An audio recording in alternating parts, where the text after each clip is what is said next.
Hello and welcome to this ACVM on-demand session for 2025. I am Dr. Harry Cridge and I'm a boarded internist and faculty member at Michigan State University College of Veterinary Medicine. I am truly delighted to be here with you today to talk about the underdiagnosed and overlooked disease of chronic pancreatitis in dogs. This session is kindly sponsored by IDEXX Laboratories. So before we get into the specifics of this lecture, I want to go ahead and introduce myself further and go through my speaker disclosures. As mentioned, I am Dr. Cridge and I am originally from the UK. I then went on to University College Dublin in Ireland to complete my veterinary medical degree, and then was fortunate enough to move to the United States to complete an internship, residency, and master's degree at Mississippi State University. It was during this time at Mississippi State University that I started to develop my interest in gastroenterology and in particular disorders of the exocrine pancreas. Following my residency, I moved to Michigan State University, where I've been a faculty member since 2020. In terms of my disclosures for this lecture, I have received research support from both CIVA Animal Health and Royal Canin via the Comparative Gastroenterology Society Research Award. I am also a paid speaker for both CIVA Animal Health, IDEXX, and Royal Canin. In this session, I will talk about the off-label use of various therapeutics. When we talk about acute and chronic pancreatitis, it's also important to put that in the context of how that was defined. Typically, this is defined as either a clinical presentation or based on a histopathologic diagnosis.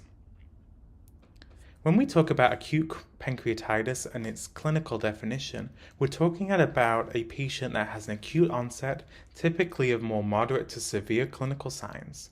So this may be the dog that presents through the emergency room for vomiting and cranial abdominal pain. These patients will often have characteristic ultrasonographic features characterized by a hypoechoic enlarged pancreas and a bright surrounding mesentery. These patients will also often have elevated pancreatic lipase concentrations or lipase activity. In contrast, when we talk about the dog with chronic pancreatitis, these patients typically have a more waxing and waning clinical syndrome, and the clinical signs are more often mild. Indeed, some of the clinical signs may only be noted by owners in retrospect. So one common thing we see in these chronic pancreatitis cases is when they're placed on appropriate analgesia, owners will note that they are different, and this allows for the recognition of postprandial pain, which may have been initially dismissed. Additionally, because of these chronic inflammatory lesions leading to damage to the exocrine pancreas, a small number of these animals will go on to develop secondary complications, such as diabetes mellitus or exocrine pancreatic insufficiency. When these secondary complications are present, these animals will have clinical signs consistent with those disorders. While ultrasonographic features of chronic pancreatitis are specific, many animals will lack ultrasonographic features. Indeed, even when we measure specific pancreatic biomarkers, they may be within the normal reference interval in some of these chronic pancreatitis animals. Thus, a diagnosis of chronic pancreatitis is often based on an overall assessment of a variety of data pieces in addition to ruling out other important differential diagnoses. In contrast, when we talk about histopathologic definitions of both acute and chronic pancreatitis, these are fairly clear. In terms of acute disease, we typically see an evidence of a neutrophilic inflammation, and there's no evidence of chronicity on these biopsies. In contrast, when we look at histopathologic features indicative of a chronic manifestation of pancreatitis, we'll often see lymphocytic or lymphoplasmacytic infiltrates, and we will see evidence of chronicity, such as the presence of fibrosis or loss of acinar cells. Given the differences between acute and chronic pancreatitis in terms of histopathologic definitions, one obvious question is why don't we rely on histopathology to distinguish these two syndromes in clinical practice? But histopathology has its own limitations. Histopathologic samples are expensive to collect. Additionally, it's invasive, and many of these patients are poor anesthetic candidates. Even when we have our biopsy, it can be challenging to interpret the degree of inflammation that is consistent with each diagnosis. But let's look at it also from the practical perspective of whether a single biopsy is going to be representative of the lesions located throughout the pancreas. So let's first look at this figure. This figure is designed to be a surgical view of the exocrine pancreas.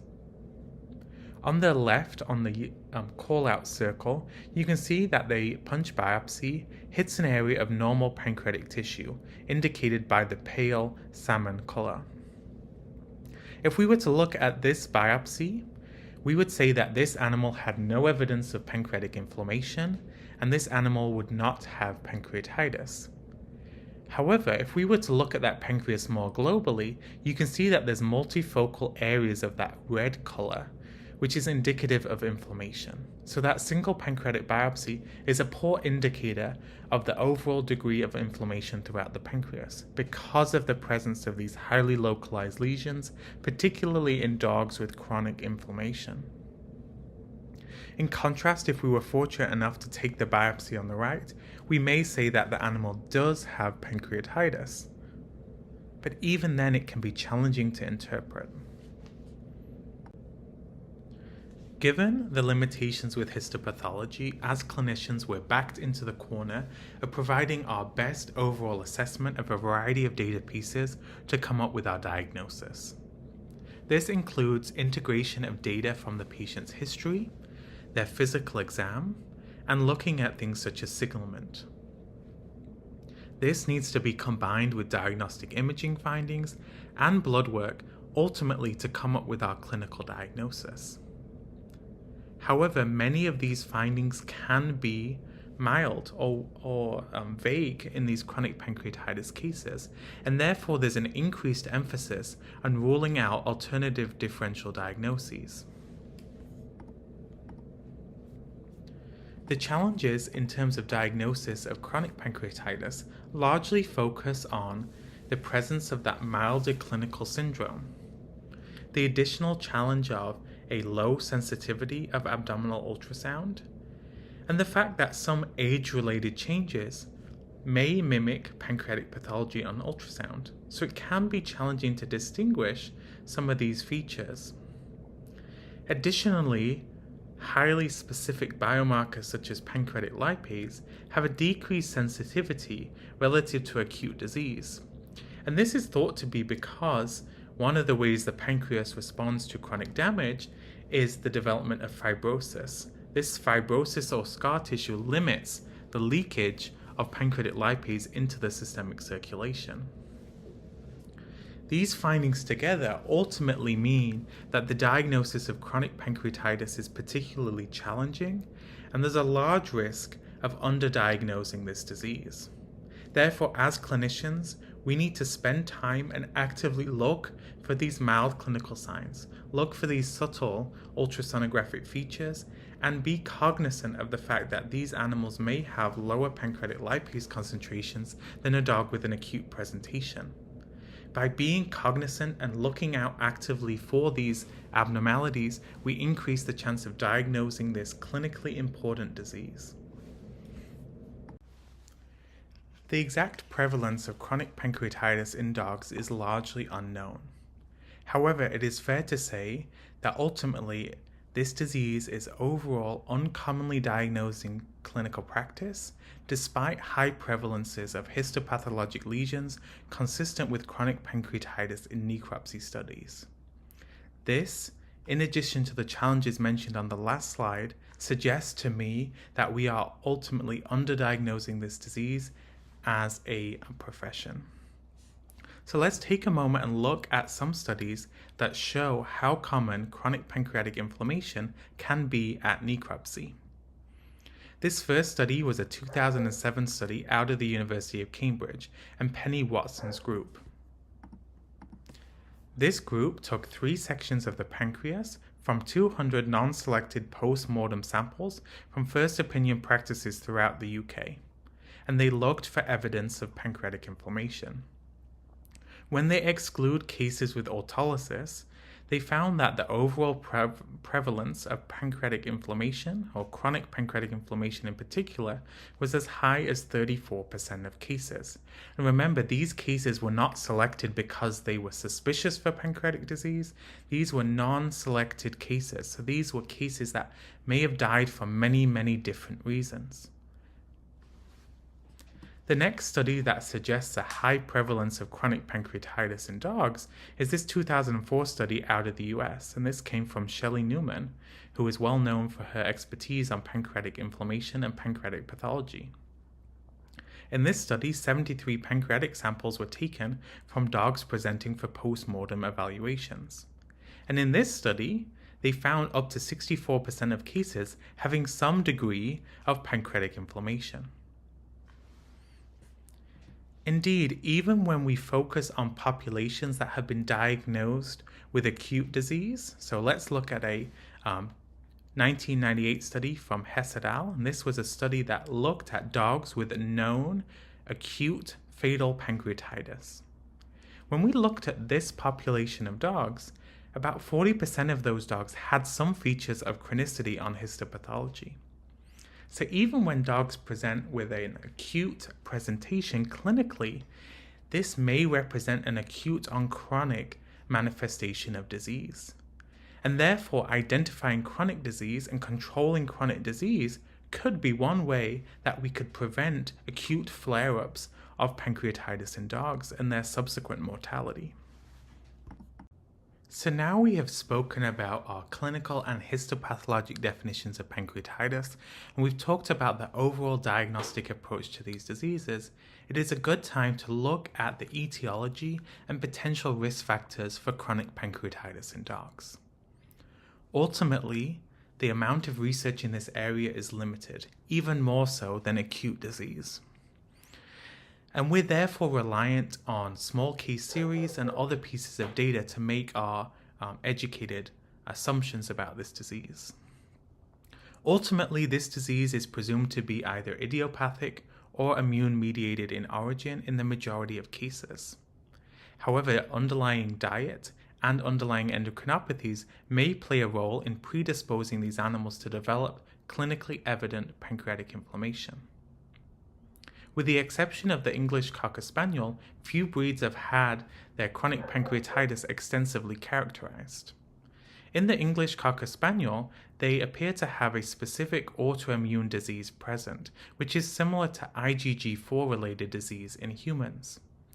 In this disease, there is an overall polysystemic immune-mediated disease, where there's damage to the pancreatic ducts, in addition to one or more of the tear ducts, kidneys resulting in PLN, liver, salivary glands, and the anal sacs. In terms of signalment, most dogs diagnosed with chronic pancreatitis are middle-aged to older at the time of diagnosis, and any breed can be affected. Despite the fact that any breed can be affected, there are several predisposed breeds that can give you a good diagnostic clue to the potential presence of chronic pancreatitis. In the United States, non-sporting or toy breeds are thought to be predisposed to chronic pancreatic inflammation. There's also been studies that have shown that Labradors, Boxers, miniature Schnauzers, Collies, and Dachshunds are overrepresented in populations of dogs with chronic pancreatitis. When we go ahead and look at the UK, Boxers, Collies, and various Spaniel breeds have been documented to be overrepresented. And again, the English Cocker Spaniel has been well characterized as having a unique pattern of disease consistent with IgG4-related disease in people. In terms of clinical presentation, we have this data from the Veterinary Journal in 2013 to evaluate. As you can see, some of these dogs may have clinical signs that you may see in a dog with acute disease, such as vomiting or lethargy. We can see that vomiting in this particular population of dogs was noted in about 88% of clinical disease cases. and lethargy was noted in about 93% of clinically evident disease. You'll also see that other non-specific clinical signs may be present, such as diarrhea, fever, or abdominal discomfort. Notably, the degree of abdominal discomfort is low, so representing between 7 and 35% of cases. This is something likely related to the fact that these dogs will have these low-grade waxing and waning clinical signs and a more mild clinical presentation. Therefore, it is very easy to miss the abdominal discomfort in these cases, but it is certainly present. When we give these animals analgesics, they are much more comfortable and they have much better appetites. The same study also gives us some insights into the potential clinical pathologic presentation of these animals. Typically, these animals will present with a mild, non-regenerative anemia, which is thought to represent an anemia of chronic disease.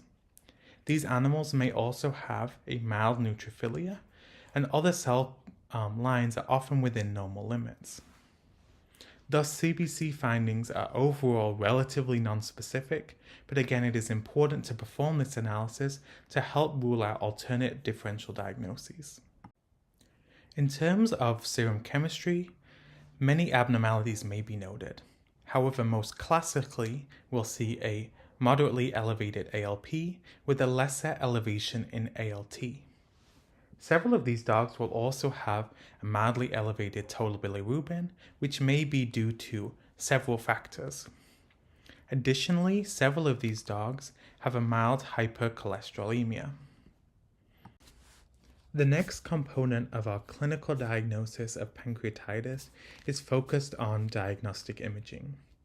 And when we're talking about diagnostic imaging, we are largely focused on the role of abdominal ultrasound. This tool is utilized with a high frequency because it is non-invasive and it can play two important roles in the diagnosis of this disease. Firstly, it plays a critical role in ruling out alternative differential diagnoses that may present with similar clinical signs. Secondly, it can be utilized to assess pancreatic morphology for features consistent with chronic pancreatitis, with the caveat that ultrasonographic abnormalities may not be seen in all cases. Important differential diagnoses that should be considered in these cases before settling on a diagnosis of chronic pancreatitis includes various gastrointestinal, hepatobiliary, endocrine, metabolic, or renal disorders. For example, many of these clinical signs overlap significantly with that of chronic enteropathy. Other differentials that should be excluded include exocrine pancreatic insufficiency via measurement of trypsin-like immunoactivity, looking for neoplasia on the abdominal ultrasound, or looking for things such as chronic foreign bodies or partial obstructions. Additionally, infectious and parasitic disease screening should be performed, typically via fecal analysis. In terms of hepatobiliary disorders, a chronic hepatopathy can present with similar blood work abnormalities in addition to subtle or waxing and waning mild gastrointestinal clinical signs. Alternative hepatobiliary disorders that could be considered include cholangitis or cholangiohepatitis. An important endocrine disorder to rule out in these cases includes that of hyperadrenocorticism by performing a baseline cortisol and looking for evidence of renal disease to rule out renal insufficiency as a cause of related clinical signs. Again, this is just a list of some examples of important differential diagnoses, but is not designed to be extensive. We need to think about the patient as a whole and make sure we rule out any patient-specific differential diagnoses before we settle on a diagnosis of chronic pancreatitis. So now we've talked about ruling out other diseases, let's look at what can be found on ultrasound in these animals. Ultimately, the big picture is that ultrasound is highly specific for a diagnosis of chronic pancreatitis, but it has a low sensitivity, meaning that not every dog with chronic pancreatitis will have sonographic abnormalities. Indeed, in one study, from Penny Watson's group, they found that out of the 14 dogs described as having chronic pancreatitis, ultrasound only identified abnormalities in 8 of those dogs. Potential things that we do, however, look out for include mild thickening of the pancreas. Again, we typically don't see the marked elevations in pancreatic size that we can see in acute disease. We'll often also look for irregular pancreatic margins, which could be due to the presence of fibrosis. We will look for hyperechoic or heterogeneous pancreatic parenchyma, which contrasts with that of the hypoechoic pancreas that we typically see in acute disease. And we can also assess for peripancreatic inflammatory changes, although these occur with a lower frequency. Importantly, some dogs can present with inflammatory mass-like lesions that can be confused for neoplasia, particularly the English Cocker Spaniel. Therefore, if you see evidence of a mass-like lesion on ultrasound, it is important to try and get a sample of those cells to determine whether this could be an inflammatory lesion or whether this could be a neoplastic lesion. And many people are hesitant to sample the pancreas with an FNA, but many studies have shown that it is very safe and effective in identifying pancreatic pathologies. More studies, including those ongoing currently at Michigan State University, will help us to identify the degree of relationship between cytologic and histopathologic features, but it is safe to do, and it certainly can help us identify inflammatory lesions and prevent us from jumping to a diagnosis of neoplasia prematurely. On this slide, we display 2 images that were taken from Penny Watson's study. You can see that image A was taken from a dog with clinical evidence of chronic pancreatitis, and image B indicates that of a normal dog. In both cases, the right limb of the pancreas is visualized ventral to the duodenum. However, we should note that the pancreatic duct is visualized in the normal pancreas in figure B. In contrast, in the abnormal pancreas, the right limb has an abnormal mottled and mixed hyperechoic and hypoechoic pattern, suggestive of chronic pancreatitis. So let's take a moment and look at the imaging features in acute versus chronic pancreatitis. While this table has been developed from existing data and anecdotal evidence, it is important to note that overall there is a limited evidence-based data on ultrasonographic features of chronic pancreatitis.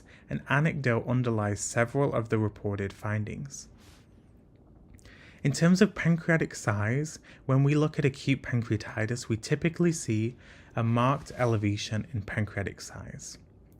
In contrast, when we look at dogs diagnosed with chronic disease, we may see a mildly increased pancreatic size, or on occasion we can also see decrease in pancreatic size, and this is thought to be due to the presence of fibrosis, which results in shrinkage of that tissue. The next thing to evaluate is the pancreatic echogenicity. In acute pancreatitis, we typically see evidence of pancreatic edema, which is seen ultrasonographically as hypoechoic. In contrast, when we look at chronic pancreatitis, just like that figure A in the last slide, we'll often see a hyperechoic or heterogeneous pancreas, potentially with the presence of nodular change. In acute pancreatitis, the margins of the pancreas are ill-defined, but in chronic pancreatitis, the margins are well-defined, but are typically irregular in contour. When we look at the surrounding mesentery in acute disease, we will often see a markedly hyperechoic mesentery, and this may or may not be seen in chronic pancreatitis. In terms of peritoneal effusion, this is often reported in cases of acute disease. In contrast, in chronic pancreatitis, peritoneal effusion is rarely noted, especially in terms of volume. Another thing that is often discussed with ultrasonographic features of chronic pancreatitis is whether these features could just represent normal aging. And the thing to remember is that heterogeneous pancreases and hyperechoic foci can be seen in dogs as they age.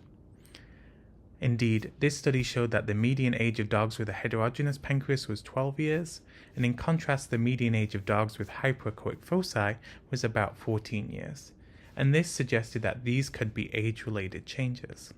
But we have to remember in the back of our minds the high frequency of chronic inflammatory infiltrates noted in dogs on necropsy that did not have overt clinical signs of chronic pancreatitis. So it is very hard to fully know whether these changes are age-related changes or whether they represent subclinical chronic pancreatitis. The one thing that we do know based on studies such as this is that the pancreatic duct size does not increase with age, and that contrasts with that of the cat. This is also a good time to bring up a research study that was performed at Michigan State University by one of our residents, and this study was published in the Journal of Veterinary Internal Medicine in 2024. In this study, it was a prospective observational study of 16 dogs with acute or acute on chronic presentations of suspected pancreatitis.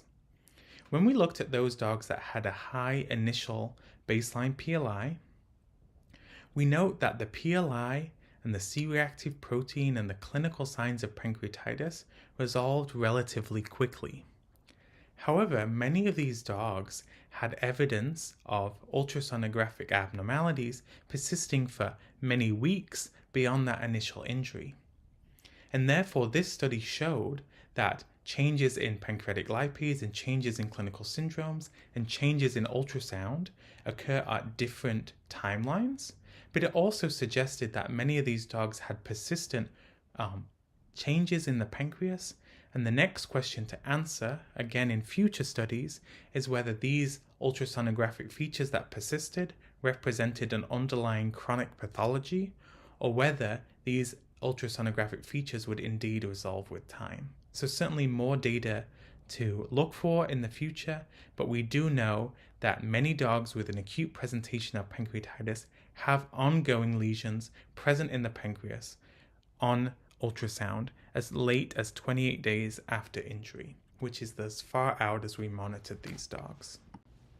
So now that we've talked about the clinical signs and the ultrasonographic features of chronic pancreatitis, let's take some time and talk about pancreatic lipase quantification. Anytime we talk about pancreatic lipase quantification, we need to break down our assays into those that are immunologic in origin or those that are catalytic in origin. So an immunologic assay is an assay that uses specific antibodies targeted against pancreatic lipase to measure the concentration of pancreatic lipase. Classic examples of an immunologic assay include the SPEC-CPL. The benefit of these assays is they're highly specific because of the use of these target antibodies. Some slight disadvantages of these assays is they can be a little bit more costly to run than a catalytic assay, and if you are utilizing it as a sent-out test, it may take time for the test result to return. And this has meant that several researchers have looked into the development of catalytic lipase assays. A catalytic lipase assay is an assay that utilizes a substrate that is hydrolyzed by lipase to produce a colored product. The more lipase there is in the sample, the greater the intensity of color that is produced.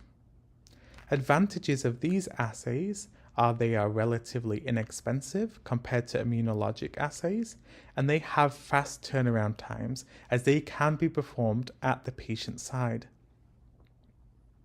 However, the catalytic lipase assays vary substantially in their specificity to lipase of pancreatic origin.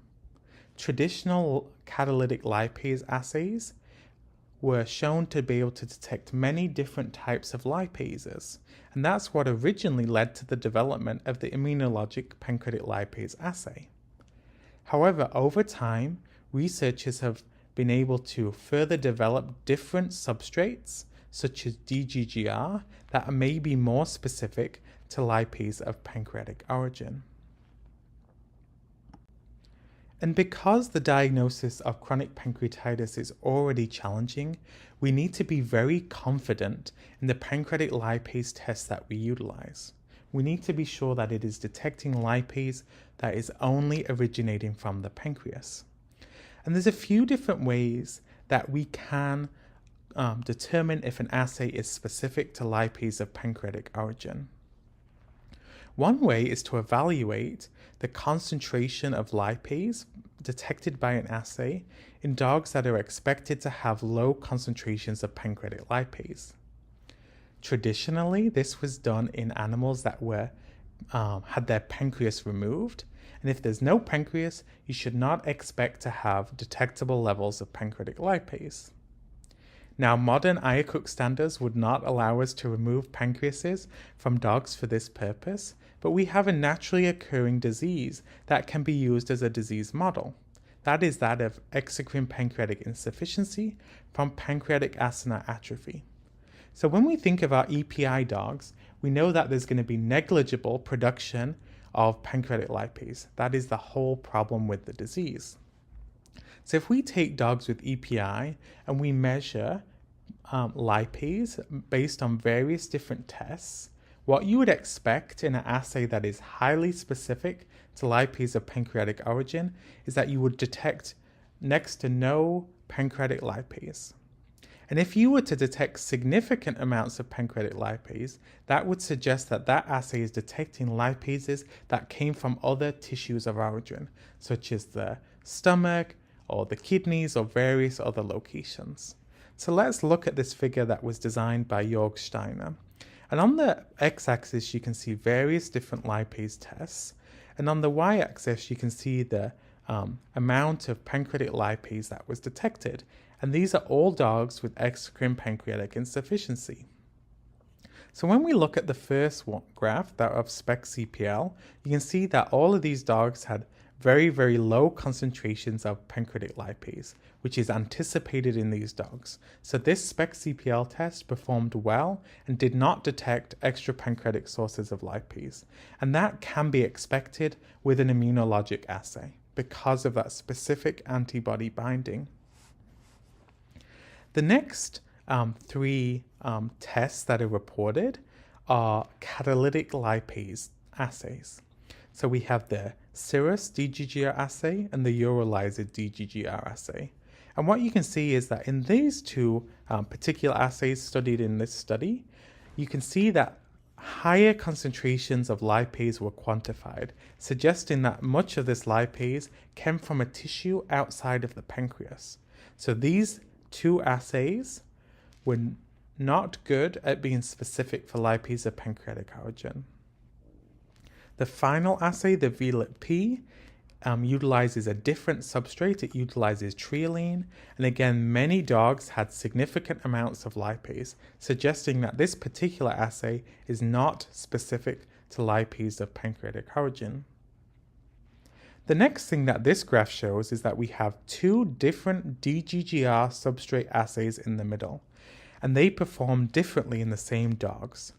So just because the assay utilizes the same substrate does not mean it has the same diagnostic performance.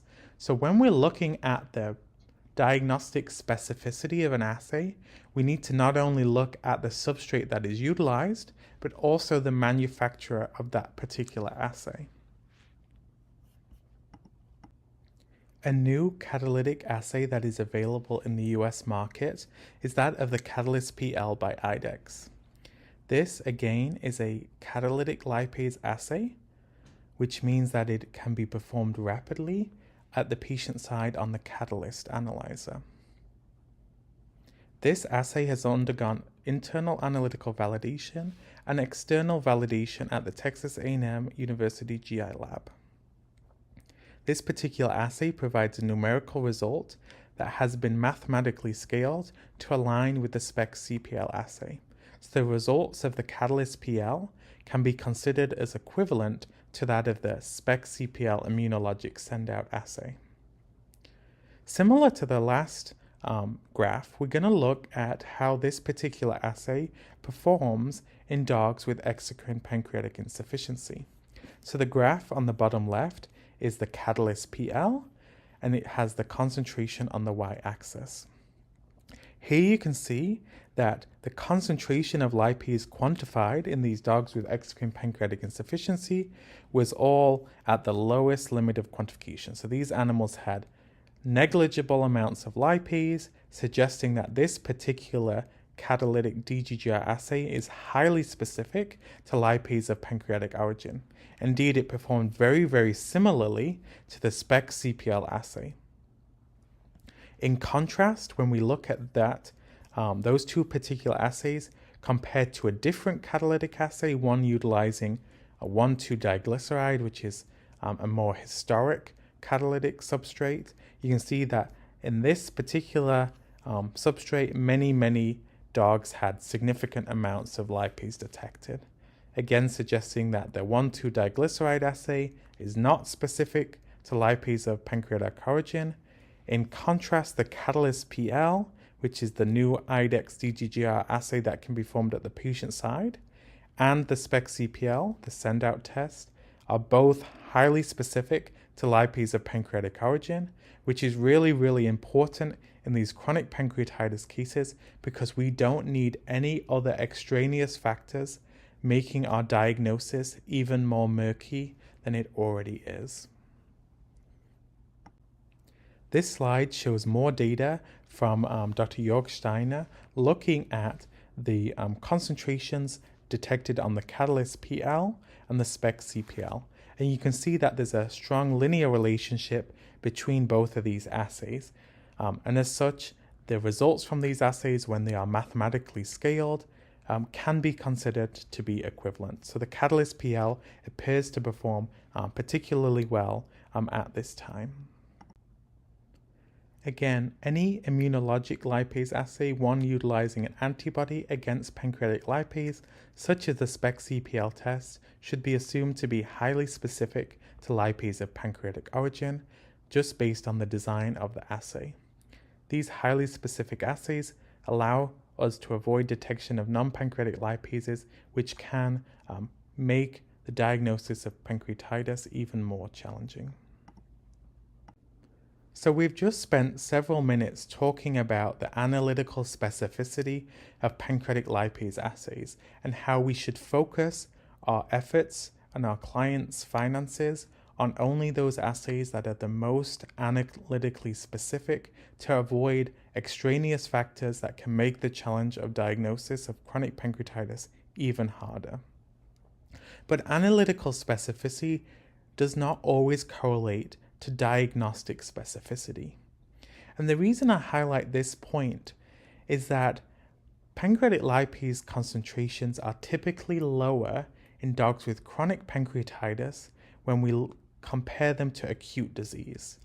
And that is because as the pancreatic acinar cell and the pancreas itself undergoes chronic damage, it reacts by increasing fibrosis, and that fibrous tissue is going to limit the leakage of pancreatic lipase from those cells into the systemic circulation, meaning that you will only expect to see small degrees of increase in pancreatic lipase in dogs with chronic pancreatitis because of the effects of this fibrotic tissue.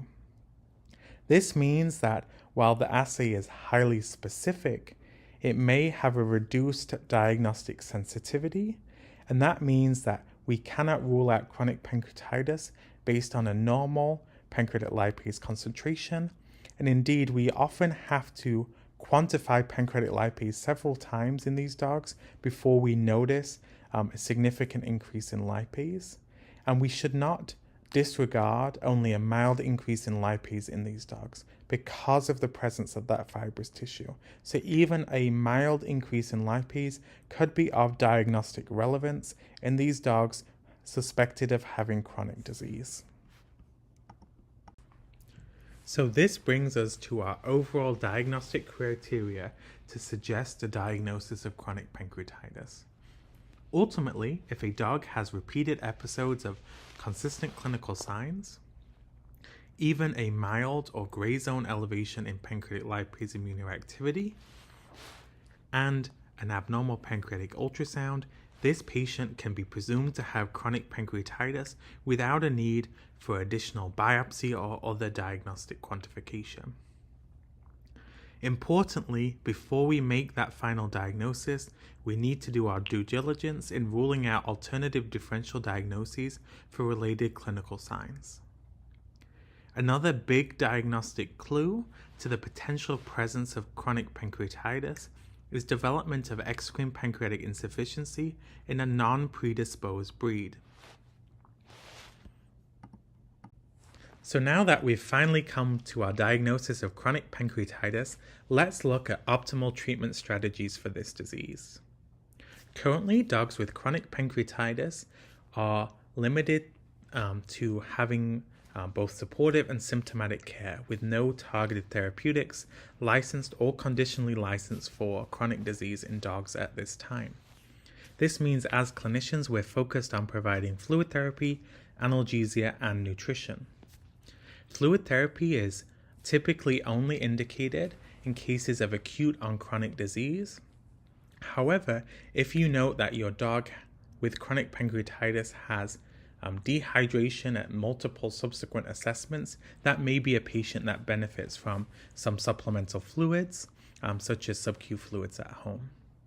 Analgesia is an important component of the management of chronic pancreatitis, but we have limited data on the best treatment options at this time.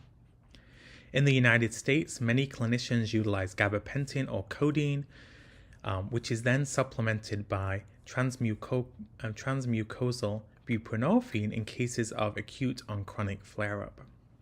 In the UK, there are clinicians that recommend the use of acetaminophen. However, there may be some concerns regarding potential liver injury. MSU is currently performing a study to look at the incidence of liver injury in dogs that receive acetaminophen and dogs that receive other therapeutics. So hopefully we have more data on optimal analgesic strategies for chronic pancreatitis with time. Another important component of analgesia in these dogs is actually providing these animals with a low-fat diet. And there's a lot of anecdotal evidence that suggests that providing these low-fat diets significantly reduces postprandial pain in these dogs. Other important features of the diet is often we focus on one of these low-fat, highly digestible diets, and we ensure that this animal is able to have a sufficient caloric intake to maintain its current body condition. Another potential consideration in the management of chronic pancreatitis is that of immunosuppression. Currently, there is limited data on the optimal immunosuppressive strategies for chronic pancreatitis in dogs. However, preliminary data out of Texas A&M suggests that chronic pancreatitis in cats may be best managed via the use of drugs such as cyclosporin, and we're hopeful that additional data will be provided in dogs in due course. Now that we've talked about treatment, another thing to remember is that we need to treat the underlying risk factor to help prevent disease recurrence. This is our list of common or at least reported risk factors for pancreatitis in dogs, and this came out of a review article that we published in the Journal of Veterinary Internal Medicine in 2022. So potential underlying risk factors that have been identified in the literature include lipid disorders, hereditary factors, dietary factors, endocrinopathies, the presence of various drugs or toxins in the patient's history, potentially hypercalcemia, or various other miscellaneous factors. You'll note in this table I have placed yellow stars next to lipid disorders, dietary factors, and endocrinopathies. And that is because it is my opinion that these are the most common underlying risk factors for pancreatitis. As a profession, we are all very good at identifying dietary risk factors for pancreatitis, but we need to expand our knowledge into looking for hypertriglyceridemia and underlying endocrinopathies. Hypertriglyceridemia is well documented in the miniature schnauzer, but significant hypertriglyceridemia, such as a triglyceride above 500 or 600 milligrams per deciliter, is a known risk factor for pancreatitis and can be seen in many breeds. Importantly, this is often missed in practice because serum triglycerides are not included on many routine serum chemistry panels. So if you diagnose a patient with pancreatitis, please also request quantification of a fasted triglyceride level. If that triglyceride is elevated, you may need to institute additional therapeutics, which we'll talk about on the next slide. Another important diagnostic consideration is looking for clues for an underlying endocrinopathy, such as Cushing's disease, hypothyroidism, or diabetes mellitus, and testing for those diseases at a diagnostically opportune moment.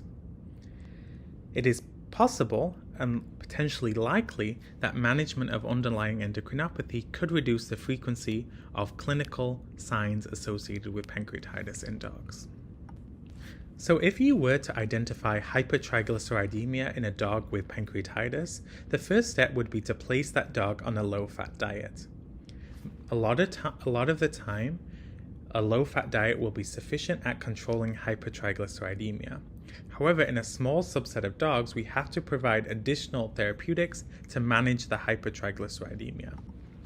My personal preference for management of hypertriglyceridemia in dogs is the use of fenofibrate, or the brand name Tricor, and there have been several studies that have been performed that have shown that this drug is particularly effective at managing hypertriglyceridemia in dogs. Another question that often comes up regarding the management of chronic pancreatitis is whether these animals should be supplemented with pancreatic enzymes.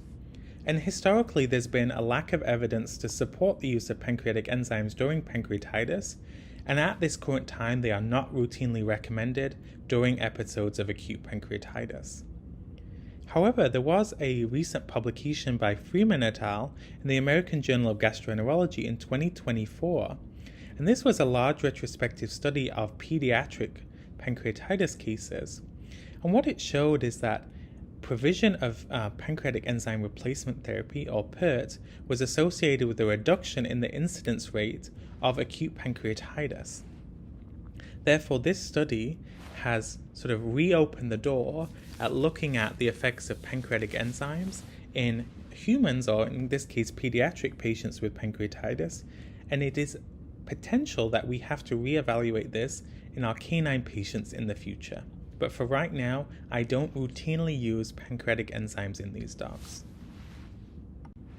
The next component of the management of chronic pancreatitis is identifying and treating any secondary complications of disease, namely exocrine pancreatic insufficiency and diabetes mellitus. So any dog with chronic pancreatitis should be monitored for exocrine pancreatic insufficiency.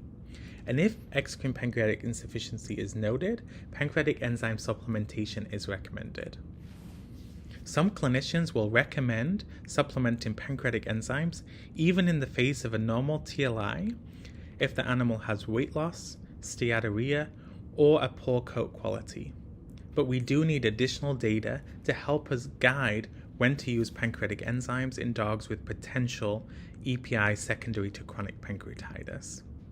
Additionally, dogs with EPI are often deficient in cobalamin, and this should be supplemented.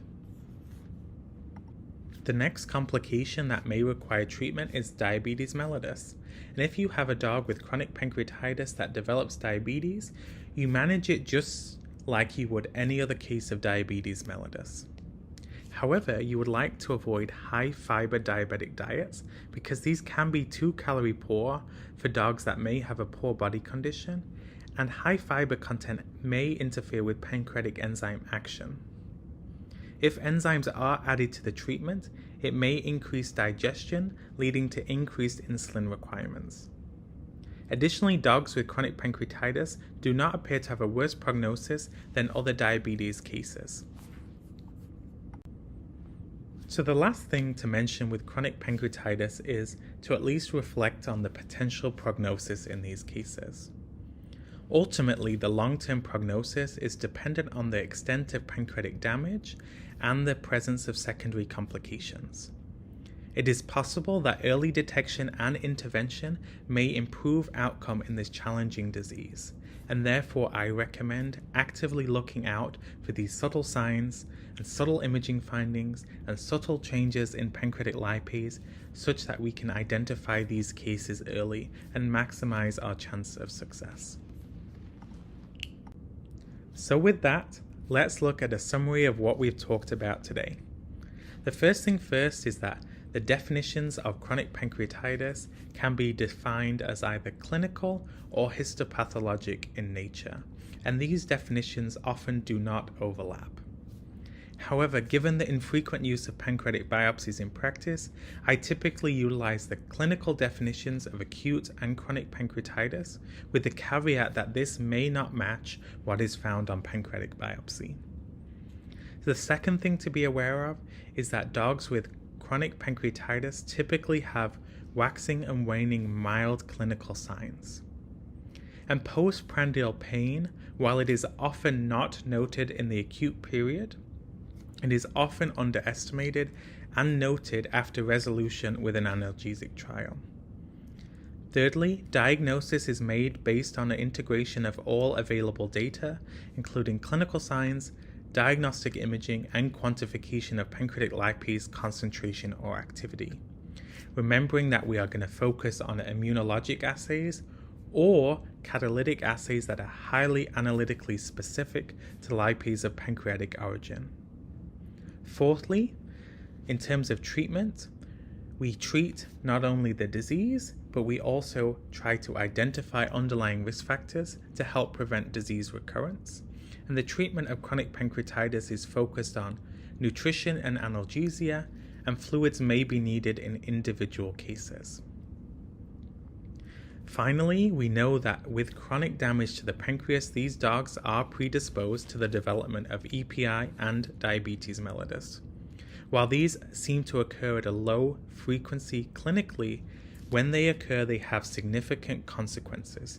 Therefore, we have to try and identify EPI and diabetes mellitus in these cases as early as we can and institute separate management for those diseases when they are present. Thank you so much for listening to this on-demand session. I really appreciate your time and your attention to this material. If anybody has any additional questions, please feel free to reach out to me, and I've included my MSU email on this slide. Thank you, and I hope you have a wonderful rest of your day.